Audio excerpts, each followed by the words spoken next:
గిరిజన ప్రజా చైతన్య యాత్రను గిరిజన ప్రజా చైతన్య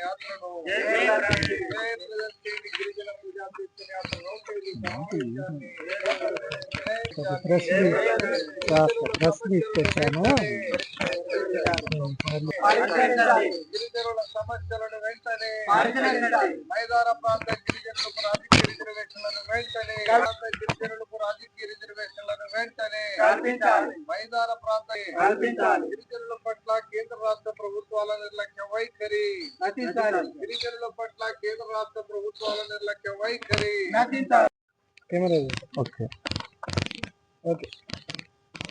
ముందుగా మీడియా మిత్రులందరికీ కూడా నమస్కారం. నా పేరు వడిత్యా శంకర్ నాయక్. నేను మాజీ ఆంధ్రప్రదేశ్ రాష్ట్ర ఎస్టీ కమిషన్ సభ్యుడిగా, ప్రస్తుతం గిరిజన ప్రజా సమాఖ్య జీపీఎస్ వ్యవస్థాపక జాతీయ అధ్యక్షుడిగా పనిచేస్తా ఉన్నాను. ముఖ్యంగా మైదాన ప్రాంతంలో ఉన్నటువంటి గిరిజనులకి రాజకీయ రిజర్వేషన్లు కల్పించాలనేటువంటి ఒక ప్రధాన డిమాండ్తో గిరిజన ప్రజా సమాఖ్య జీపీఎస్ జాతీయ కమిటీ ఆధ్వర్యంలో మైదాన ప్రాంత గిరిజనుల యొక్క రాజకీయ రిజర్వేషన్ల యొక్క సాధన కోసం గిరిజన ప్రజా చైతన్య యాత్ర పేరుతో ఇవాళ మైదాన ప్రాంతం అంతా కూడా ఇవాళ తిరుగుతూ ఈ ప్రాంతంలో ఉన్నటువంటి లక్షలాది మంది గిరిజనులందరికీ కూడా ఇవాళ రాజకీయంగా మనకు జరిగిన రాజకీయంగా ఈ యొక్క 50-60 సంవత్సరాల కాలంలో మైదాన ప్రాంతంలో ఉన్నటువంటి గిరిజనులకు జరిగినటువంటి అన్యాయం ఏదైతే ఉందో దానిని ప్రజలందరికీ కూడా ఇవాళ తెలియజెప్పడానికి, చైతన్యం చేయడానికి ఈ గిరిజన ప్రజా చైతన్య యాత్ర ద్వారా ఇవాళ జిల్లాల వారీగా ఆ జిల్లాలో ఉన్నటువంటి ప్రజలందరినీ కూడా చైతన్యవంతులు చేస్తూ జిల్లా కేంద్రాలలో ఇవాళ రౌండ్ టేబుల్ సమావేశాలను ఏర్పాటు చేయడం జరుగుతూ ఉంది. ఇప్పటికే దాదాపుగా కొన్ని జిల్లాలు పూర్తి కావడం, ఈ నెల 28వ తారీఖు నాడు గుంటూరు జిల్లాకు సంబంధించి గుంటూరు కేంద్రంలో అంబేద్కర్ భవన్ కేంద్రంగా ఈ యొక్క గిరిజన ప్రజా చైతన్య యాత్రకు సంబంధించినటువంటి రౌండ్ టేబుల్ సమావేశాన్ని జరపాలని ఇవాళ మా జిల్లా మాకు ఇక్కడ ఉన్నటువంటి మా జీవీఎస్ నాయకులందరూ కూడా ఇవాళ తీర్మానం చేయడం జరిగింది. దీనిలో భాగంగా ఈ కార్యక్రమాన్ని విజయవంతం చేయాలని ఇవాళ ఈ జిల్లాలో ఉన్నటువంటి మా గిరిజన సమాజానికి, మా గిరిజన పెద్దలకి, మా గిరిజన ఉద్యోగులకి, మహిళలకి, విద్యార్థులకి, యువకులకి, అదేవిధంగా గిరిజనులంటే గిరిజనుల యొక్క సంక్షేమాన్ని, గిరిజనుల యొక్క అభివృద్ధిని కోరుకునేటువంటి ఎవరైతే మా మిత్రులు శ్రేయోభిలాషులు ఉన్నారో వాళ్ళందరినీ కూడా ప్రేమపూర్వకంగా ఆహ్వానించడానికి ఇవాళ అంబేద్కర్ భవన్ కేంద్రంగా ఇవాళ ఈ కార్యక్రమానికి జయప్రదం చేయాలని కోరుతూ ఇవాళ పోస్టర్లని, కరపత్రాలని ఇవాళ ఆవిష్కరించడం జరుగుతూ ఉంది.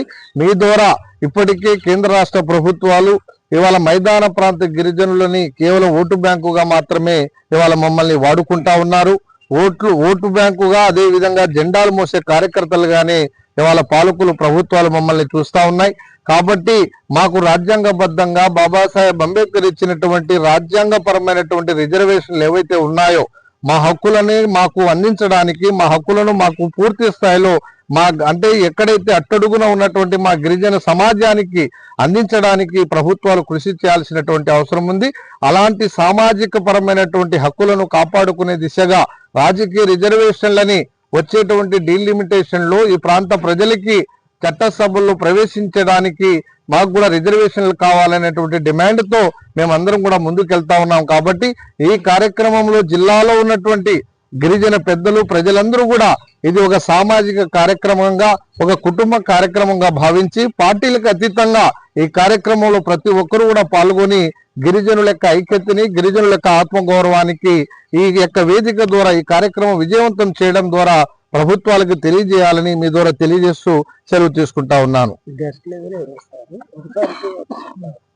ఈ కార్యక్రమానికి గెస్ట్లు అంటే మా గిరిజనుల్లో ఎవరైతే పెద్దలు ఉన్నారో వాళ్ళందరినీ కూడా ఆహ్వానిస్తాం. ఇది కేవలం గిరిజనులకు సంబంధించినటువంటి కార్యక్రమంగా ఒక సామాజిక కోణంలోనే దీన్ని ముందుకు తీసుకొని పోతాం.